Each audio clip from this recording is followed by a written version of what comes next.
Why we keep choosing the wrong people. 9. Hidden patterns. Love is a high-stakes gamble. Few choices shape our lives more profoundly than the decision of who to build a life with. It determines not only our emotional atmosphere, but also our physical health, our financial stability, and even our sense of identity. Choosing well can lead to years of tenderness, laughter, and shared meaning. Choosing poorly can unleash a slow corrosion of joy, energy, and self-trust. It's no wonder that many of us feel a twinge of terror when sitting across from someone on a first date. This isn't just casual flirting, it's potentially the opening scene of everything. Even Jane Austen, writing during a time of war and political upheaval, focused obsessively on who blushed at which ballroom. One might laugh at her priorities, but perhaps she had it right. Falling in love and staying wisely in it is not a side quest. It's the entire architecture of peace or chaos in a private life. So, why do so many of us keep getting it wrong? 1. The fear of being alone. Our terror of solitude pushes us toward connection at any cost. We swipe, settle, and smile through dates, not because we found resonance, but because the silence of being single feels unbearable. When we're desperate to escape loneliness, we become dangerously generous, accepting traits we'd otherwise avoid, ignoring early discomfort, and convincing ourselves that good enough is the best we'll get. Ironically, the greatest predictor of finding lasting love is the ability to sit with oneself without panic. Those who can be alone without despair are far less likely to grab at the first hand offered in the dark. 2. The trap of time invested. We stay not because it's working, but because we've been here too long. This is the sunk cost fallacy at its most intimate, clinging to a relationship because of the years already spent, the shared holidays, the mutual friends, or simply the dread of starting over. We convince ourselves that leaving now would render all the time wasted. But time already spent should never dictate the worth of the time ahead. A short, peaceful future beats a long, stormy past. If someone hasn't changed in 5 years, they likely won't change in 6, no matter how politely you plead. 3. The fantasy of better options.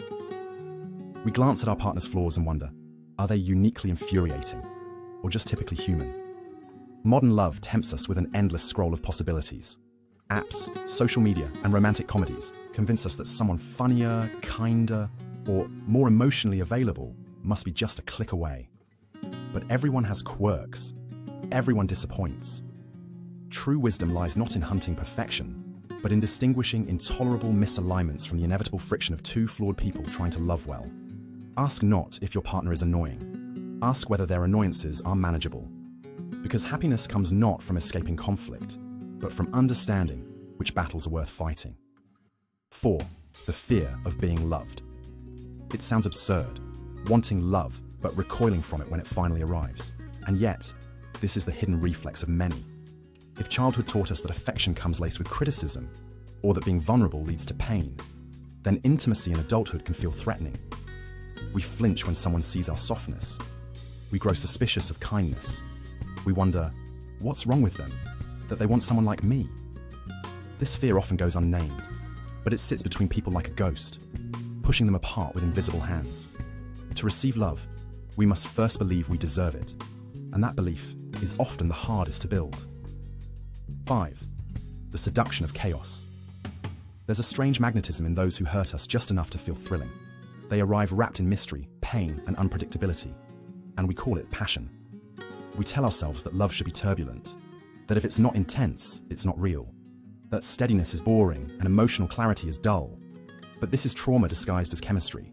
Often, we're reenacting old wounds, trying to fix them by choosing partners who mirror the very chaos we once endured. The real revolution is learning to appreciate the quietly consistent, the ones who answer texts, hold eye contact, and water their plants. It may take decades to value them, but when we do, we realize that peace was never boring. It was just unfamiliar. 6. The sabotage of defensiveness.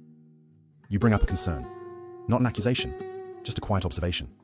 Maybe something isn't working. Maybe something hurts. And suddenly, you're the villain. Defensiveness is the silent killer of intimacy. It slams the door shut on honest conversation.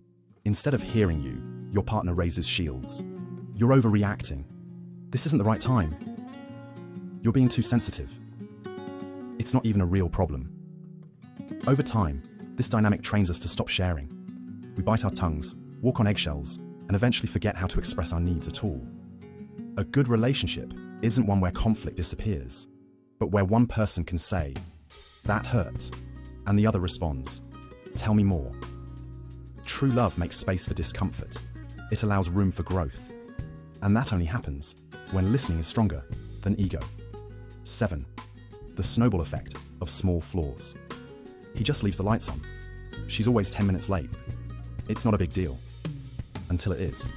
We underestimate the cumulative weight of minor character quirks.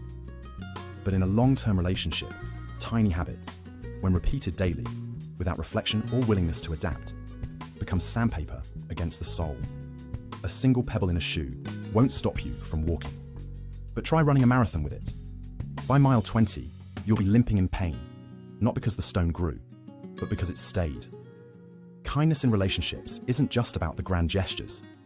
It's about noticing those tiny pebbles and choosing to remove them before blood fills your shoes. 8. The neglect of physical chemistry. We like to think we're above it, that we're too intelligent, too evolved, to care about physical attraction.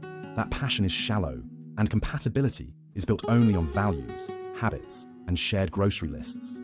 But sex matters. Not in the dramatic way the media sells it, but in the quiet undercurrent of how it shapes mood, intimacy, and trust. When chemistry is absent, or worse, becomes a source of frustration, resentment brews in strange places. Arguments over dishes become stand-ins for deeper dissatisfaction. Silence after dinner carries a weight no conversation can quite name. And because we're not allowed to seek sexual satisfaction elsewhere in most committed relationships, we must be radically honest about what we feel within them. Desire isn't a luxury, it's a form of communication. One we shouldn't pretend doesn't matter. 9. The mirage of perfection. We scroll, swipe, and search, believing that somewhere, someone perfect is waiting. And in doing so, we miss the point. Perfection isn't just rare, it's non-existent. Every person we meet will be a tangle of contradictions, habits, and histories. Some will love, others will learn to tolerate. A few will have to forgive. The question isn't whether your partner is flawed, it's whether their flaws are ones you can live with, laugh at, grow beside. Whether you could be tender with their imperfection while offering them the same grace for yours. We don't marry saints, we marry humans. Silly, stubborn, insecure, beautiful creatures just like us. The most stable relationships rest not on romantic delusions, but on realistic optimism.